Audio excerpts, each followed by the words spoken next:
Chào mừng các bạn đến với Ngôn Tình Mỗi Ngày, chúc các bạn nghe chuyện vui vẻ.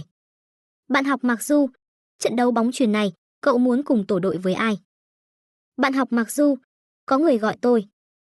Tôi giật mình hoàn hồn, nhìn cảnh tượng quen thuộc mà xa lạ trước mắt, lòng bỗng hoảng hốt. Sau vụ tai nạn xe, tôi đã xuyên không rồi sao? Còn ai vào đây nữa, đương nhiên là phải bám chặt lấy cái đuôi nhỏ của cậu bạn Thanh Mai Trúc Mã rồi. Ai mà chẳng biết hai người họ dính nhau như Sam, Thành Trạch đi đâu, Mặc Du theo đó. Có người trêu chọc tôi, đây là tiết học quần vợt thời đại học. Ánh mắt các bạn học nhìn tôi đầy vẻ ám muội.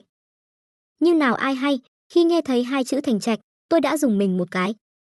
Kiếp trước, Thành Trạch vì cứu tôi mà xông vào biển lửa, bị thương ở tay, vĩnh viễn không thể cầm dao mổ được nữa. Đêm thứ hai sau khi hắn ra khỏi phòng phẫu thuật, tôi mới dám đến thăm hắn. Lúc đó hắn nằm trên giường bệnh, đôi mắt rõ ràng đã khóc, đỏ đến đáng sợ. Hắn nghiến răng nghiến lợi nói với tôi, Mặc Du, cả đời này tôi sẽ không tha cho cậu. Sự hối hận và sợ hãi vì đã gây ra chuyện sai trái gần như muốn nuốt chửng tôi.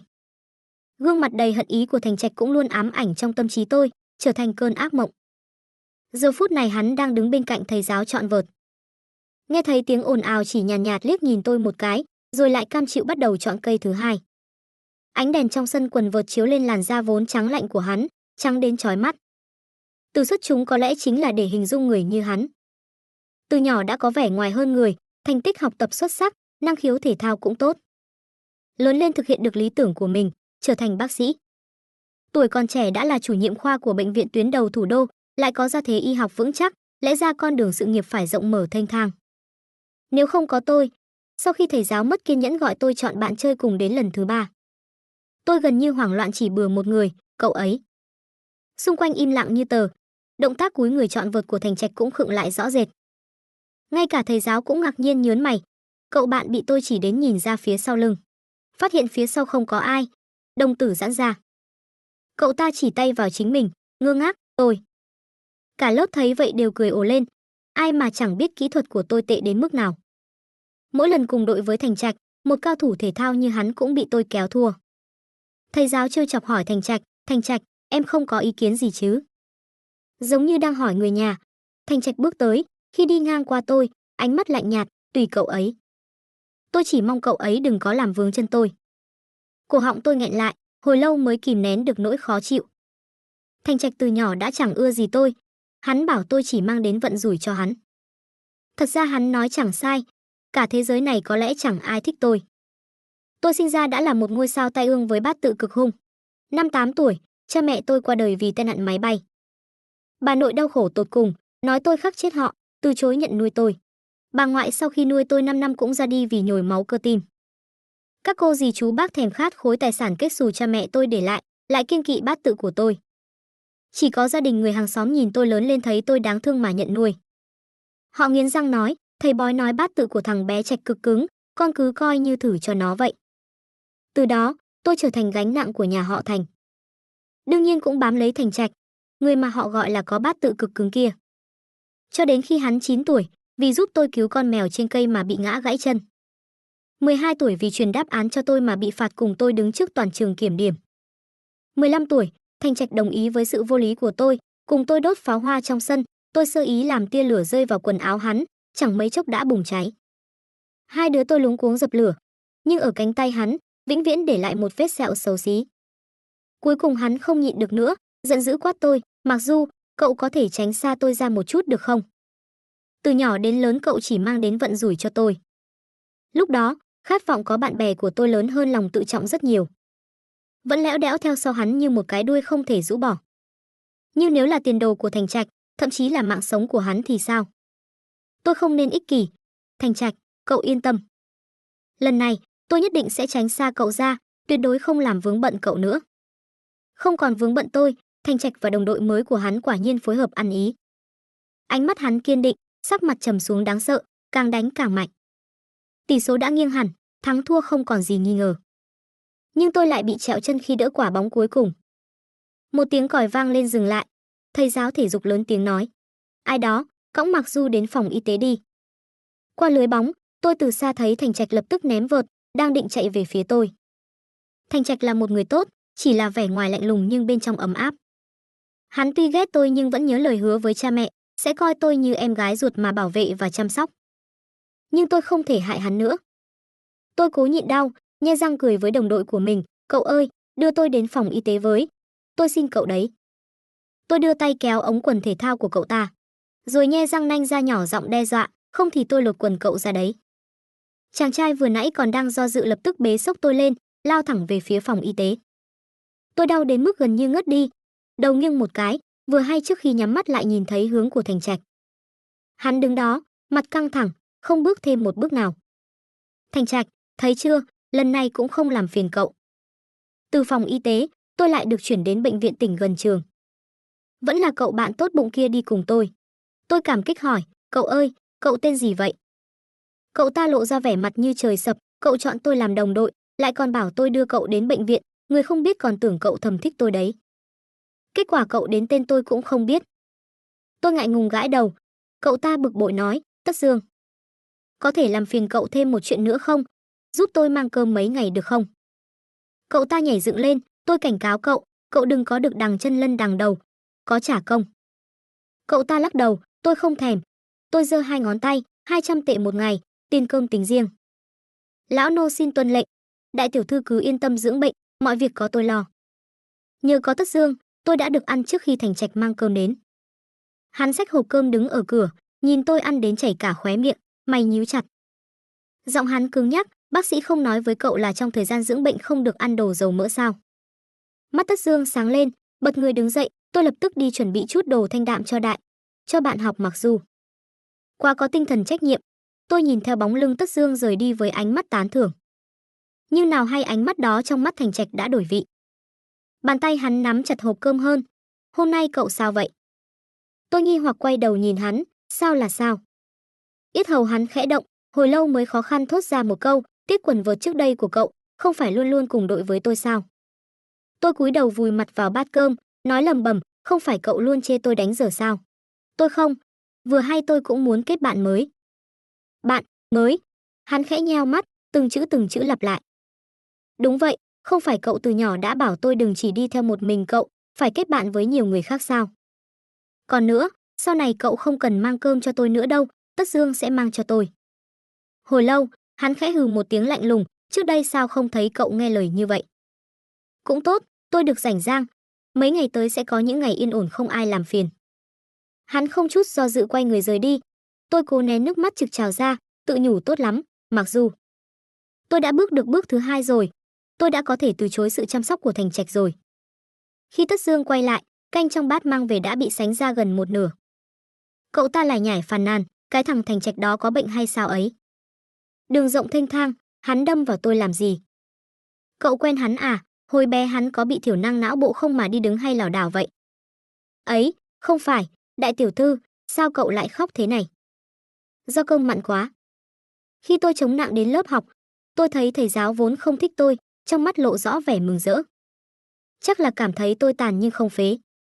Thật ra là vì Tất Dương bảo tôi, tiết này sẽ đánh dấu trọng điểm cuối kỳ. Thành Trạch vẫn như mọi khi ngồi ở hàng đầu, lưng thẳng tắp, chăm chú nhìn lên bảng đen. Ánh mắt thậm chí còn không liếc nhìn tôi một cái nào. Chỗ bên cạnh hắn trống không. Nếu là trước đây, tôi chắc chắn đã mặt dày mày dạn ngồi xuống đó rồi. Sau đó dưới ánh mắt thất vọng của thầy giáo, tôi sẽ ngủ gật cả buổi sáng. Nhưng bây giờ, tôi và Tất Dương lén lút trốn ở hàng cuối cùng. Đại tiểu thư, không phải đã nói với cậu rồi sao, đến lúc đó tôi đánh dấu trọng điểm xong sẽ cho cậu mượn chép mà. Dựa vào cậu ta. Tôi khinh bỉ nhìn hai quầng thâm lớn dưới mắt cậu ta vì thức đêm chơi game. Thôi bỏ đi. Trong lớp, hai đứa tôi đang chuẩn bị vùi đầu vào sách vở. Kết quả thầy giáo chỉ tùy tiện chỉ mấy chỗ, rồi thản nhiên nói, ngoài mấy chỗ vừa chỉ ra, còn lại đều là trọng điểm. Tôi lật cuốn sách dày hơn 600 trang này. Liếc mắt nhìn Tất Dương. Trời ơi sập rồi. Chuông tan học vừa reo, tôi bực bội cầm nặng đứng dậy đi. Cậu đi đâu? Tìm chủ nhiệm khoa xin chuyển ngành. Má ơi, đại tiểu thư anh dũng quá. Tôi đi cùng cậu. Còn chưa kịp nhấc chân, phía sau đã truyền đến một giọng nói âm u, cậu muốn chuyển ngành. Lưng tôi lạnh toát. Quay đầu lại, tôi thấy Thành Trạch đang cầm một quyển sổ tay, sắc mặt âm trầm nhìn tôi. Có phải cậu ta xúi giục cậu không? Tất Dương, xin trời xanh soi xét. Tôi nhìn nắm đấm siết chặt của Thành Trạch, lặng lẽ che chắn Tất Dương phía sau lưng, là tự tôi muốn chuyển, tôi không thích ngành này. Thành Trạch ngẩn người, tại sao? Không phải từ nhỏ cậu đã nói ngưỡng mộ Hoa Đà, lớn lên cũng muốn học y cứu người giúp đời sao? Hắn nghiêng đầu nhìn tôi vẻ khó hiểu. Tôi nhắm mắt lại, không dám mở mắt ra. Người ta thậm chí không thể đồng cảm với chính mình trong quá khứ. Trời biết hồi bé tôi đã bịa ra những lời quỷ quái gì để có thể đi theo Thành Trạch. Đó là khi tôi còn nhỏ dại nói vậy thôi, sao cậu vẫn nhớ? Tóm lại, tôi không thích ngành này, cũng nhất quyết phải chuyển. Tôi chột dạ không dám nhìn mặt hắn, quay người kéo Tất Dương định chạy. Chỉ nghe phía sau truyền đến một câu nói lạnh lùng đầy thất vọng, "Mặc dù, xem ra tôi vẫn chưa đủ hiểu cậu. Cậu làm việc gì cũng đều chảnh mảng." Tôi hít hít cái mũi cay xè. "Thành Trạch, cậu vẫn chưa hiểu, tôi là vì tốt cho cậu. Sao tôi dám lấy tiền đồ của cậu làm vật hy sinh cho sự ích kỷ của mình?" Kể từ sau buổi học hôm đó, tôi và Thành Trạch không nói với nhau một lời nào nữa. Trước đây luôn là tôi chủ động tìm Thành Trạch. Tôi không liên lạc với hắn nữa, hắn đương nhiên cũng sẽ không liên lạc với tôi. Tôi và Tất Dương ngược lại đã xây dựng được một tình bạn sâu sắc và quyết định cùng nhau chuyển sang khoa văn vào học kỳ tới. Theo lời cậu ta nói, hai đứa tôi đều là những chiến binh vì tình yêu mà bị giam cầm trong ngục tù y khoa, vì tình yêu. Khi tôi muốn hỏi kỹ cậu ta lại không chịu nói thêm. Câu lạc bộ quần vợt đề nghị sau tuần thi cuối kỳ sẽ cùng nhau đi ăn uống nướng thịt. Mọi người đều mới là sinh viên năm nhất, lòng nhiệt tình giao tiếp xã hội rực lửa. Tôi và Thành Trạch đều là thành viên của câu lạc bộ quần vợt. Ban đầu tôi vì muốn nâng cao kỹ năng chơi bóng mà gia nhập câu lạc bộ, năn nỉ ỉ ôi mãi mới kéo được Thành Trạch vào cùng. Nhưng chương trình học của khoa y thực sự quá tải, tôi tổng cộng cũng chưa đến được mấy lần, kỹ năng chơi bóng đương nhiên cũng chẳng tiến bộ được bao nhiêu. Đối với những buổi tụ tập như thế này, Thành Trạch luôn không mấy hứng thú. Hắn thà ở lì trong phòng thí nghiệm, tôi là kẻ lẽo đẽo theo sau hắn, đương nhiên là ngủ ở ngoài phòng thí nghiệm đợi hắn. Dù sao ngủ ở đâu mà chẳng là ngủ. Cho nên hội trưởng có chút ngạc nhiên khi thấy tôi đăng ký tham gia buổi tụ tập này, khách quý hiếm có nha. Đến đó mới phát hiện, khách quý hiếm có không chỉ có một mình tôi. Hội trưởng thuê một căn biệt thự có bãi cỏ ở ngoại ô. Sau khi ăn xong thịt nướng và lẩu, mọi người tụ tập quanh đống lửa trại chơi trò bạn có tôi không. Thành Trạch đi thẳng đến, ngồi xuống bên cạnh tôi. Xung quanh vang lên những tiếng xì xào nhỏ, ánh mắt mọi người lướt qua lại giữa hai chúng tôi. Thành Trạch có phải đã quên, chúng tôi mới cãi nhau mấy ngày trước rồi không? Tôi nhích sang bên cạnh một chút. Hắn nắm lấy cánh tay tôi kéo trở lại, giọng điệu không vui, "Cậu trốn cái gì? Tôi là ôn thần sao?" Tôi lập tức cúi đầu giả chết. Hội trưởng ra hòa giải, hỏi câu hỏi đầu tiên. Khẽ cười hì hì hai tiếng, cậu ta gian xảo nói, "Tôi được tuyển thẳng." Lập tức gây ra sự phẫn nộ trong dân chúng. Thật là khoe khoang. Viên ba, cậu đang giả vờ cái gì hả? Đồ giả chân, đá ra ngoài. Náo loạn thì náo loạn, ngoài hội trưởng và Thành Trạch ra, những người khác đều cụp một ngón tay xuống. Thành Trạch cũng được tuyển thẳng. Thậm chí, hắn còn có thể được tuyển thẳng vào những trường tốt hơn. Hai trường đại học hàng đầu đều tranh giành hắn. Nhưng tôi cố gắng hết sức cũng không thi đỗ. Sau này khi điền nguyện vọng, hắn trực tiếp cầm lấy tờ nguyện vọng của tôi sao chép lại y hệt. Hắn vĩnh viễn vẫn luôn bình tĩnh và lý trí như vậy. Đại học S cũng không tệ, xếp hạng chỉ sau hai trường kia, mà chuyên ngành y còn là hàng đầu cả nước. Tôi nghiêng đầu lén nhìn hắn, nhưng vừa hay chạm phải đôi mắt đen láy của hắn. Nghiêm túc, tập trung, còn có cả oán khí. Tôi càng thêm áy náy. Thành Trạch có lẽ cũng rất hận tôi đúng không? Vì tôi, hắn đã từ bỏ một tương lai tốt đẹp hơn. Câu hỏi thứ hai, đến lượt một cô bạn dễ thương ngồi bên trái hội trưởng. Má cô ấy ửng hồng, nhanh chóng liếc nhìn chàng trai cao lớn ngồi đối diện. Tôi có người thích rồi. Ồ, ánh mắt mọi người nhìn hai người họ đầy vẻ ám muội. Chàng trai kia bị trêu đến mức mặt mũi đỏ bừng. Tôi nhìn chằm chằm hai người họ vẻ suy tư. Thì ra thích thầm lại rõ ràng đến vậy sao? Thật ra bạn cùng phòng Tiểu Phù cũng từng hỏi tôi ngày nào cũng lẽo đẽo theo sau Thành Trạch, có phải là thích Thành Trạch không? Tôi thích Thành Trạch sao? Người tôi thích nhất hồi bé là ba mẹ, sau này họ qua đời vì tai nạn máy bay. Sau này người tôi thích nhất là bà ngoại, bà cũng chẳng bao lâu sau đã rời xa tôi. Kể từ đó, tôi không dám thích ai nữa. Cho nên tôi cười nói với cô ấy, tôi chỉ coi Thành Trạch là anh trai thôi, chỉ có hắn chơi với tôi. Hoàn hồn lại, tôi lặng lẽ cụp một ngón tay xuống. Tôi không có người thích, cũng không dám thích ai nữa. Bàn tay Thành Trạch đặt về phía tôi, 5 ngón tay trắng nõn thon dài cứ thế thản nhiên lơ lửng. Không hiểu sao, tim tôi đột nhiên thắt lại. Thì ra Thành Trạch đã có người thích rồi. Nghe nói, Thành Trạch dạo này đi lại rất thân thiết với Hoa Khôi Khoa, Lần trước tôi còn bắt gặp hai người họ cùng nhau từ phòng thí nghiệm đi ra, vừa đi vừa nói chuyện rất vui vẻ. Tôi hít hít cái mũi cay xè. Thành Trạch không thể mãi mãi ở bên cạnh tôi, làm anh trai của một mình tôi được. Sau này tôi rồi cũng sẽ có chị dâu thôi. Nỗi buồn còn chưa qua, tay tôi đã nắm chặt thành nắm đấm, 5 ngón tay đều thất bại. Mặc dù thua rồi, nào, uống một ly. Hội trưởng gian xảo rót cho tôi nửa ly rượu. Tôi vừa định đưa tay ra lấy, lại bị Thành Trạch chặn lại. Ánh mắt hắn lạnh nhạt, để tôi uống thay cô ấy. Không cần, tôi thua rồi, tôi tự uống là được.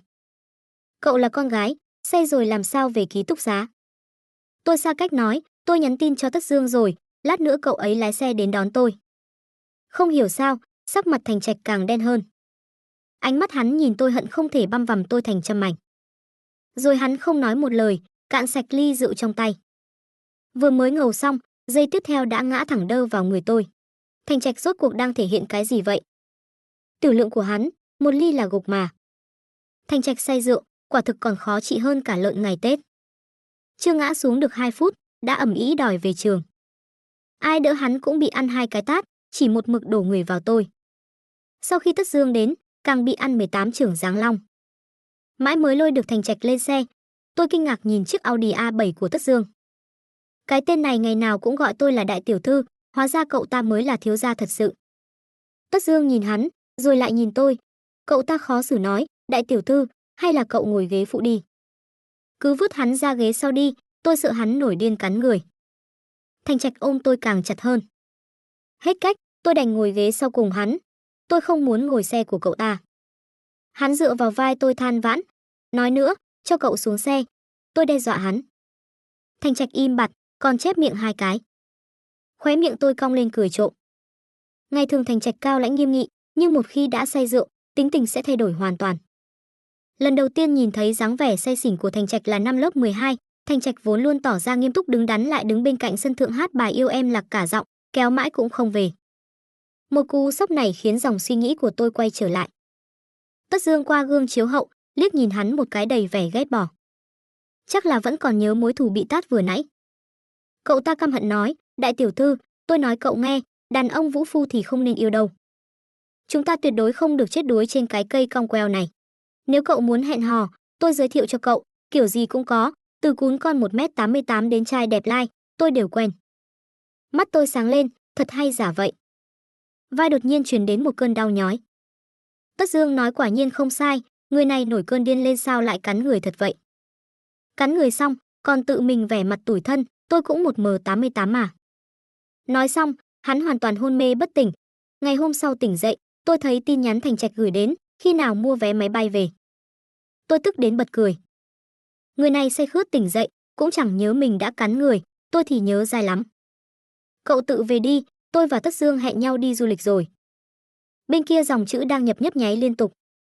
Hồi lâu mới trả lời một câu, cậu nói thật sao? Dạ đó, cái tên đó bây giờ nghèo đến nỗi chỉ còn mỗi chiếc Audi A7. Ăn uống toàn là ăn bám tôi. Dưới sự tra khảo nghiêm khắc của tôi, Tất Dương mới nói thật với tôi. Cậu ta cãi nhau với gia đình, bây giờ không chỉ bị cắt thẻ mà còn phải rửa bát thuê ở nhà ăn trường để kiếm sống. Thật là một màn thiếu gia sa cơ lưu lạc ký. Tôi thấy cậu ta đáng thương, liền đề nghị dẫn cậu ta đi ăn nhà hàng. Cậu ta ăn như 3 ngày chưa được ăn, nhồm nhòm nhai, miệng còn lầm bầm, đại tiểu thư, tiền xăng tối qua, nhớ thanh toán cho tôi nha. Vừa dứt lời, một đôi bóng dáng xinh đẹp đã sánh vai đi tới. Thành Trạch và Hoa Khôi Khoa, cơ thể tôi và Tất Dương đồng thời cứng đờ. Cả hai đều là những người con cưng của trời, dù là ngoại hình hay thành tích đều thuộc hàng top, quả thực rất xứng đôi. Hai người họ ngồi ở bàn bên cạnh chúng tôi. Ánh mắt Tất Dương lảng tránh một hồi lâu, mới dám lén lút liếc nhìn Hoa Khôi Khoa một cái. Tôi hiểu rõ. Không hiểu sao đột nhiên tôi có một loại đồng cảm của những người cùng cảnh ngộ với cậu ta, lại gắp cho cậu ta một cái đùi gà to. Hai luồng ánh mắt sắc như dao đồng thời bắn tới. Ê, không đúng, cốt truyện này sao lại sai sai thế nhỉ? Thành Trạch trừng mắt tôi thì thôi đi, Hoa Khôi Khoa trừng mắt tôi làm gì? Chị xinh đẹp ơi, em có đụng chạm gì đến chị đâu. Tất Dương thì vẫn cứ vô tư lự, không hề nhận ra bầu không khí kỳ lạ. Đại tiểu thư, cậu nói muốn mời tôi đi du lịch thật không? Thành Trạch cuối cùng cũng không nhịn được nữa, đập bàn đứng dậy. Đôi mày đẹp của hắn gần như nhíu lại thành một đường, ánh mắt hận không thể khoét một lỗ trên người tôi. Mặc dù cậu vì một kẻ ăn bám, đến nhà cũng không về nữa sao? Ánh mắt không vui của Hoa Khôi Khoa đảo qua lại giữa hai chúng tôi, rồi sắc mặt không tốt nhìn Tất Dương. Tất Dương, không ngờ lâu ngày không gặp, cậu đã ăn bám con gái rồi sao? Cậu làm tôi thất vọng quá. Tôi xua tay, cố gắng giải thích, chúng tôi chỉ muốn đi chơi cho biết, tìm hiểu nhau thêm thôi. Tìm hiểu nhau? Đôi mày Thành Trạch đầy giận dữ nhướng lên. Tất Dương cũng đặt đũa xuống, không có, là cô ấy cứ muốn tiêu tiền cho tôi, đương nhiên tôi cũng rất vui vẻ. Thành Trạch, cô ấy cứ muốn tiêu tiền cho cậu. Hoa Khôi Khoa, cậu cũng rất vui vẻ. Thôi xong, càng giải thích càng rối. Thật sự trở thành đại tiểu thư và kẻ ăn bám rồi. Yết hầu Thành Trạch khẽ động, đuôi mắt ửng đỏ, ánh mắt gắt gao nhìn chằm chằm Tất Dương, bàn tay thon dài siết chặt thành nắm đấm, gân xanh nổi lên. Tôi hiểu Thành Trạch, hắn luôn bình tĩnh tự chủ, đối nhân xử thế lạnh nhạt, đây là dấu hiệu hắn nổi giận. Tôi vội vàng kéo Tất Dương chuồn lẹ. Chúng tôi còn có việc, đi trước đây. Trốn được nửa đường, Tất Dương mới dám run rẩy hỏi tôi, Mặc Du, cái cậu bạn Thanh Mai Trúc Mã của cậu có giết người không? Sao tôi cảm giác ánh mắt vừa nãy của hắn muốn lăng trì tôi vậy? Tôi nghiêm túc nghĩ ngợi 2 giây, do dự gật đầu chậm rãi. Thành Trạch chưa từng giết người, nhưng hắn thật sự vì tôi mà suýt chút nữa phế đi mạng nhỏ của một tên biến thái. Năm lớp 6, trên đường đi học về có một tên biến thái, chắc là mắc chứng ấu dâm, còn từng sàm sỡ học sinh tiểu học. Tôi sợ hãi khóc lớn. Thành Trạch lúc đó cũng giống như vừa nãy, mắt đỏ hoe vì tức giận, nắm chặt tay, suýt chút nữa đánh phế tên đó, sau đó mới đưa hắn vào đồn cảnh sát, bản thân cũng bị thương rất nặng, nằm viện nửa tháng. Tất Dương càng thêm kinh hãi, nhăn nhó mặt mày, đại tiểu thư, cái cậu bạn Thanh Mai Trúc Mã của cậu có phải thích cậu không? Thành Trạch thích tôi? Sao có thể? Từ nhỏ đến lớn, người hắn ghét nhất chính là tôi, người hắn phiền nhất cũng là tôi. Hắn bảo vệ tôi, chẳng qua là coi tôi như một đứa em gái phiền phức. Gương mặt đầy oán hận kia lại hiện ra trước mắt tôi, Mặc Du, cả đời này tôi sẽ không tha cho cậu. Tôi lắc đầu, muốn xua đi bóng ma này ra khỏi tâm trí. Hắn coi tôi như gánh nặng tai ương, nhưng tôi lại là trách nhiệm hắn không thể chối bỏ. Hắn chỉ coi tôi là em gái thôi. Vậy sao tôi cảm giác hắn thù địch với tôi lắm vậy? Tôi nhìn mái tóc vàng hoe của Tất Dương, vẻ suy tư sờ cằm. Theo kinh nghiệm lướt mạng của tôi, không có anh trai nào thích một thằng tóc vàng cả. Cậu mới là thằng tóc vàng đấy. Tôi đây là màu tóc vàng 24K nguyên chất. Cậu ta nắm lấy vai tôi lắc mạnh. Tôi bị lắc đến chóng mặt, to gan. Tôi là đại tiểu thư đó. Giai cấp vô sản cũng phải phản kháng một lần chứ. Điện thoại rung, là app QQ. Thành Trạch là người duy nhất tôi bấm theo dõi. Tin nhắn hắn gửi đến. Mặc Du, cậu có phải thích cậu ta không? Tôi nhớ lại cảnh Thành Trạch và Hoa Khôi Khoa đứng cạnh nhau vừa nãy. Hắn vốn tính tình lạnh nhạt, từ nhỏ đã không thích người khác giới đến gần, thời niên thiếu còn thanh tâm quả dục đến mức coi phim cấp 3 là rác rưởi độc hại. Bây giờ có thể cùng Hoa Khôi Khoa ra vào, chắc là đã động lòng rồi. Hắn vốn dĩ nên đứng bên cạnh một người tốt hơn. Ngực tôi nghẹn lại, gõ chữ trả lời hắn, Thành Trạch, chuyện này không liên quan đến cậu, tôi quen ai, thích ai, đều không liên quan đến cậu. Tôi lớn rồi, cậu đừng quản tôi nữa. Cho đến khi nghe thấy tiếng xin lỗi hoảng hốt của Tất Dương, tôi mới nhận ra có thứ gì đó ẩm ướt chảy dài trên má. Đại tiểu thư, sao cậu lại khóc nữa rồi? Tôi sai rồi, tôi không lắc cậu nữa đâu. Tôi lau nước mắt, cậu mới khóc đấy, gió thổi thôi. Đi đến chỗ ngoặt, Thành Trạch vẫn đứng trong nhà hàng, ánh mắt xuyên qua lớp kính trong suốt rơi trên người tôi, mờ ám không rõ. Chuyến du lịch của tôi và Tất Dương không thành. Bởi vì Thành Trạch nói với tôi, trước Tết cha mẹ Thành sẽ từ nước ngoài về sớm, muốn cùng nhau ăn bữa cơm đoàn viên. Tôi tin hắn, sau đó tôi bị lừa.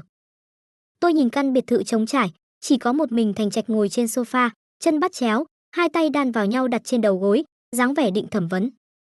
Tôi xách vali lên, quay người định đi. Hắn nén giận, giọng trầm thấp, Mặc Du, chúng ta nói chuyện đi. Tôi cam chịu ngồi xuống, nhìn chằm chằm vào sàn nhà ngẩn người. Rốt cuộc tại sao cậu lại trở nên như vậy? Tôi giả vờ ngơ ngác, trở nên như thế nào? Ánh mắt Thành Trạch nguy hiểm nheo lại, trước đây cậu chẳng phải chỉ biết lẽo đẽo theo sau tôi thôi sao? Sao? Có bạn mới rồi? Quên hết rồi hả? Tôi lớn rồi, Thành Trạch. Thành Trạch hạ thấp giọng, ngữ khí cũng trở nên nguy hiểm, lại là câu lớn rồi này. Tôi thà cậu đừng lớn, mãi mãi dính người nghe lời như hồi bé. Tôi mơ hồ cảm thấy bầu không khí có chút không đúng. Luôn cảm thấy Thành Trạch như bị ai đó nhập hồn. Trước đây hắn ôn nhu lạnh nhạt, tuyệt đối sẽ không giống như bây giờ như một con mãnh thú ẩn mình đang nổi giận, hận không thể nuốt chửng người vào bụng. Tôi bật người đứng dậy, bạn em tìm tôi có việc, tôi ra ngoài một lát. Hắn đột ngột nắm lấy cổ tay tôi, cậu lại muốn đi tìm Tất Dương. Hai người ở bên nhau rồi sao? Hắn nắm chặt khiến tôi hơi đau. Tôi cũng nổi lên chút bất mãn, thì sao? Cậu có quyền gì mà quản tôi? Thành Trạch hoàn toàn bùng nổ, hắn kéo tôi lại gần hơn, quyền gì mà quản cậu? Mặc dù, cậu là do tôi nuôi lớn, hồi bé cậu gây chuyện đều là tôi giúp cậu thu dọn tàn cuộc, người luôn ở bên cạnh cậu là tôi, bây giờ cậu nói tôi có quyền gì mà quản cậu? Hắn nói đúng, tôi là do hắn nuôi lớn. Cha Thành là tổng giám đốc công ty dược phẩm, mẹ Thành cũng là một nhân vật lớn trong lĩnh vực y học, họ đều rất bận rộn, những năm qua Thành Trạch vừa làm cha vừa làm mẹ tôi. Trong lòng tôi dâng lên nỗi áy náy. Nhưng, tôi là một ngôi sao tai ương, tôi ở gần Thành Trạch, chỉ mang đến vận rủi cho hắn. Hắn nên có một tương lai rộng mở, thật sự vì tốt cho hắn, thì nên tránh xa hắn ra. Ít nhất cũng nên giữ được đôi tay của hắn. Tôi cúi đầu, Thành Trạch, cậu cứ coi như tôi vô tâm vô phế đi, sau này cậu đừng quản tôi nữa, tôi không cần cậu quản. Điện thoại rung, là tin nhắn Tất Dương gửi đến. Thành Trạch cũng nhìn thấy. Lần đầu tiên, hắn giật lấy điện thoại của tôi, rồi nhốt tôi lại. Nghe thấy tiếng cửa phòng bị khóa, tôi vẫn còn đang kinh ngạc chưa hoàn hồn. Hắn điên rồi sao? Thành Trạch, thả tôi ra, cậu có bệnh à? Nhưng mặc kệ tôi đập cửa thế nào, cũng chỉ nghe thấy một tiếng khẽ khàng, xin lỗi. Cùng với tiếng bước chân ngày càng xa. Không đúng, Thành Trạch hắn không đúng. Tôi ngồi trở lại giường, cố gắng bình tĩnh suy nghĩ rõ ràng sự bất thường của hắn. Cho dù là phản đối tôi và Tất Dương ở bên nhau, hắn cũng không đến mức làm như vậy. Hay là... Tuyệt đối không thể. Ý nghĩ vừa lóe lên đã bị tôi kiên quyết phủ nhận. Cuối cùng vẫn là dì giúp việc đến giờ dọn dẹp mở cửa cho tôi.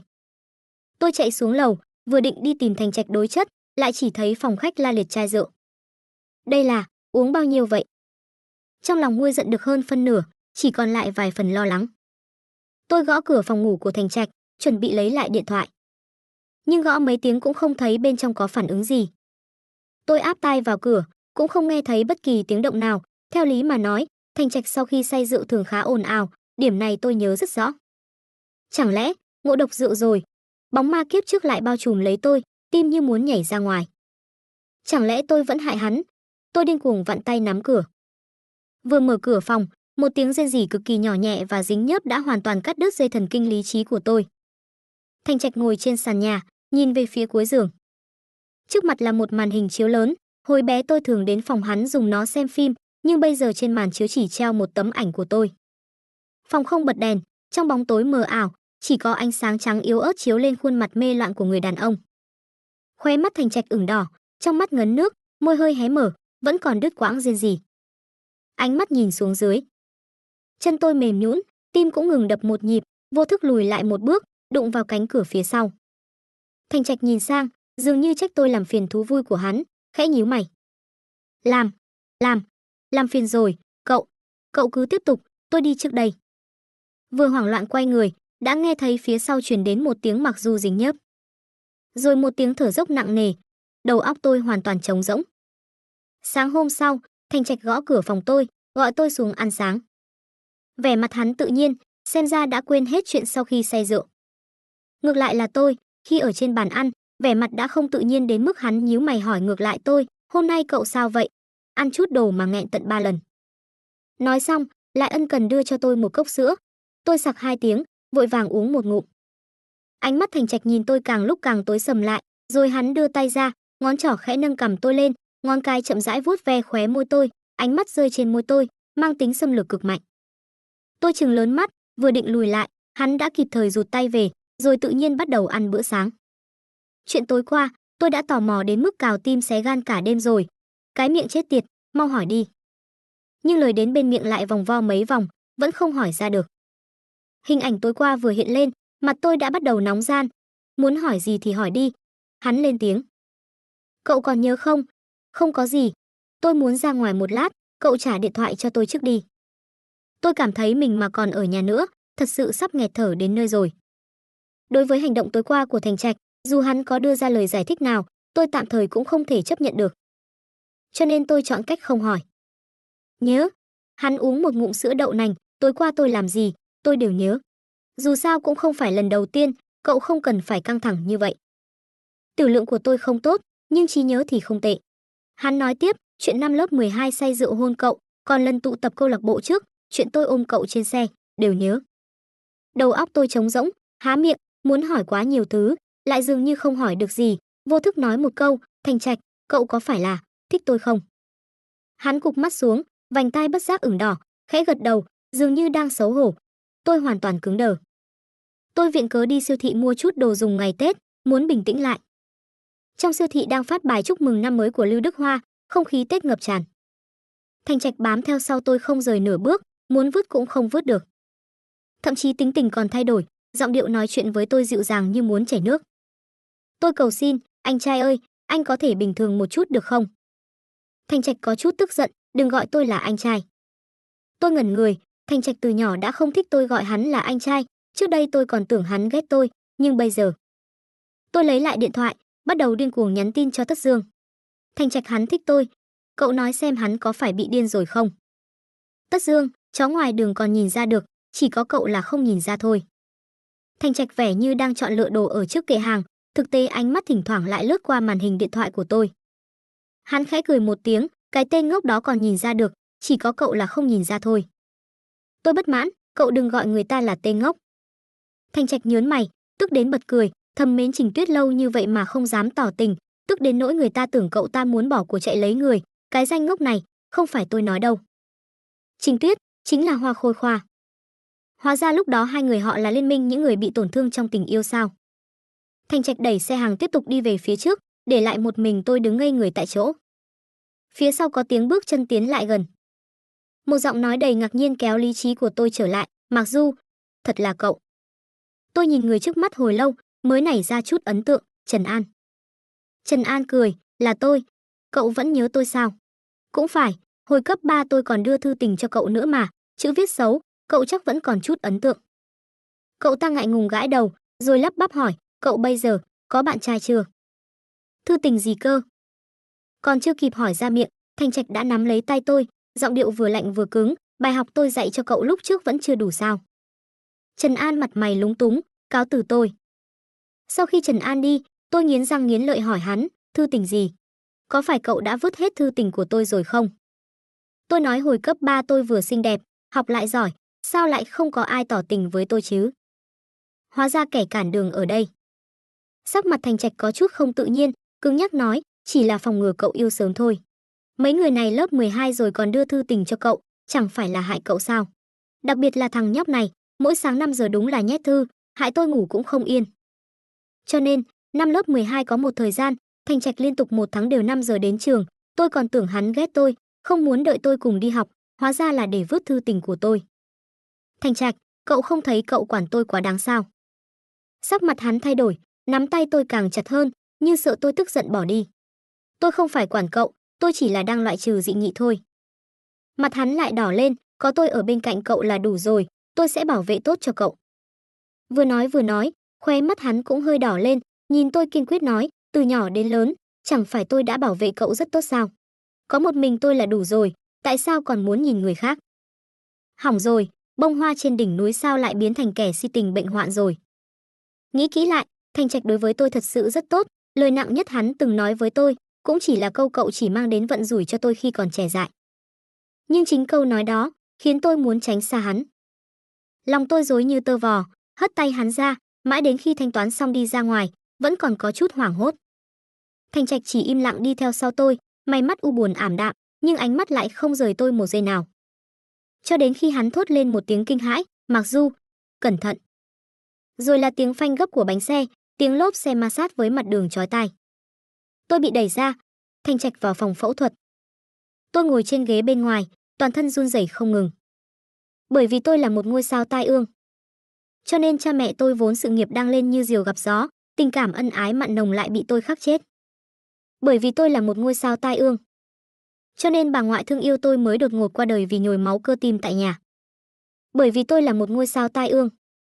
Cho nên những người bên cạnh tôi đều sẽ bị thương, người yêu tôi, người tôi yêu, đều sẽ bị tôi liên lụy. Nước mắt tôi rơi lã chã, nức nở không thành tiếng, nỗi sợ hãi gần như bao trùm toàn thân tôi. Tôi thích Thành Trạch, chỉ là tôi không dám thừa nhận. 2 tiếng phẫu thuật, từng phút từng giây, tôi đều ở trong địa ngục tột cùng, mơ mơ màng màng nghĩ, tại sao người bị đâm không phải là tôi? Tại sao người chết năm đó không phải là tôi? Cho đến khi ca phẫu thuật thành công, Thành Trạch vẫn còn hôn mê vì thuốc mê được chuyển vào phòng bệnh thường. Bác sĩ nói hắn chỉ bị đâm vào chân, nghỉ ngơi một thời gian là khỏi, tôi mới được kéo trở về từ địa ngục. Nhưng tôi không dám đến thăm hắn, sau khi nộp viện phí, liền ngồi ngẩn người trên tảng đá trước cổng bệnh viện. Cho đến khi Thành Trạch đẩy xe lăn tìm thấy tôi. Hắn thở dài một tiếng, dùng ngón tay cái lau đi những giọt nước mắt còn đọng trên mặt tôi, sao lại khóc đến mức thành mèo con rồi. Tôi nghẹn ngào xin lỗi. Hắn đau lòng nhìn tôi không trách cậu. Nhưng là tôi hại cậu, tôi là một ngôi sao tai ương, từ nhỏ đến lớn chỉ mang đến tai họa cho cậu. Người nhà tôi đều bị tôi khắc chết, Thành Trạch, tôi không muốn hại chết cậu. Hắn nhíu mày, cậu xa lánh tôi cũng chỉ vì chuyện này sao? Tôi ngước khuôn mặt nhăn nhó vì khóc lên, gật đầu. Hắn tức đến bật cười, búng nhẹ vào trán tôi. Mặc dù, cậu ít nhất cũng là người được giáo dục theo chủ nghĩa Mác Lênin, có thể có chút tư tưởng duy vật được không? Làm gì có ai sinh ra đã là sao tai ương chứ? Nhưng bọn họ đều nói như vậy. Thành Trạch vừa tức vừa thương, cậu nghe bọn họ nói linh tinh. Mỗi người đều có số phận đã định sẵn, bất kỳ cái chết hay bất hạnh nào của ai cũng không liên quan gì đến cậu cả, tại sao phải cố gắng gánh hết lên người? Nhưng cậu cũng từng nói tôi chỉ mang đến vận rủi cho cậu, tôi cũng thật sự mang đến rất nhiều chuyện xấu cho cậu, những vết thương cậu chịu từ nhỏ đến lớn đều là vì tôi. Vẻ áy náy hiện lên trên khuôn mặt Thành Trạch. Xin lỗi, lúc đó tôi nói lời giận dỗi, tôi rất xin lỗi, nhưng mặc dù tôi bị thương không phải vì cậu, mà là vì tôi yêu cậu, cho nên mới muốn bảo vệ cậu. Mọi hậu quả do tình yêu mang lại đều không nên để người được yêu phải gánh chịu. Đây là lựa chọn của riêng tôi cũng nguyện ý trả giá cho lựa chọn này.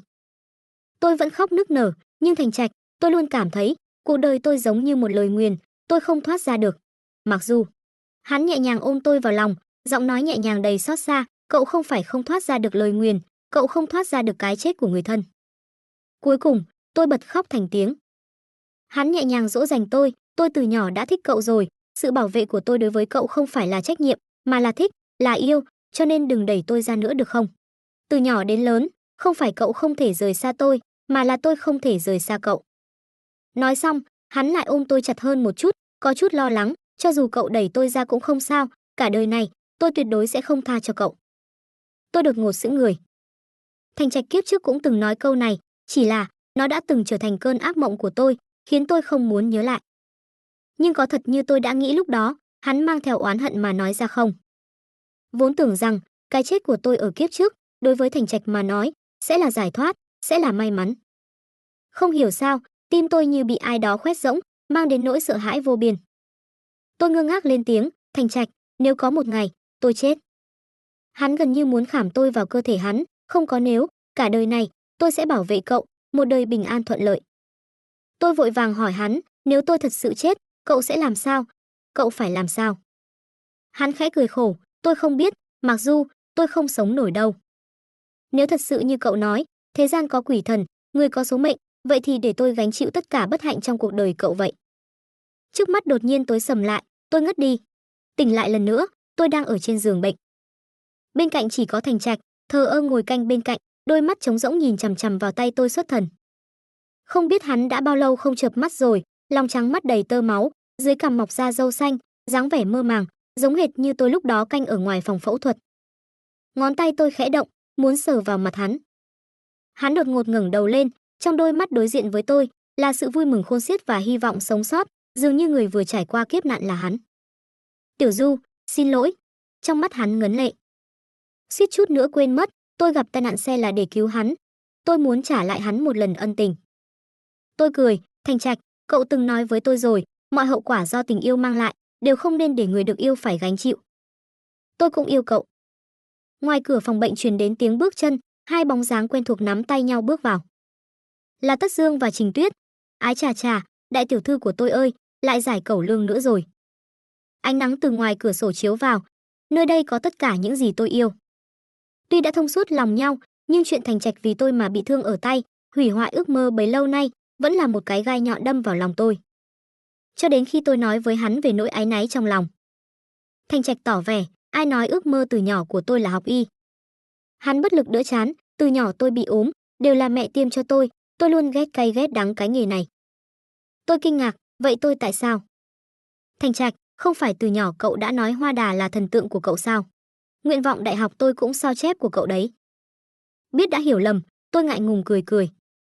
Yên tâm, đến lúc đó tôi sẽ giúp bố quản lý công ty, phẫu thuật không làm được thì vẫn còn gia nghiệp để thừa kế. Nhưng chuyện cậu lỡ dở tiền đồ của tôi nhớ kỹ rồi. Mặc dù, cả đời này, cậu đều phải ở bên tôi. Cái tên này, cuối cùng cũng biết nói tiếng người rồi. Chuyện đến đây là hết. Cảm ơn các bạn đã nghe chuyện trên kênh Ngôn Tình Mỗi Ngày. Hẹn gặp lại bạn ở những câu chuyện tiếp theo.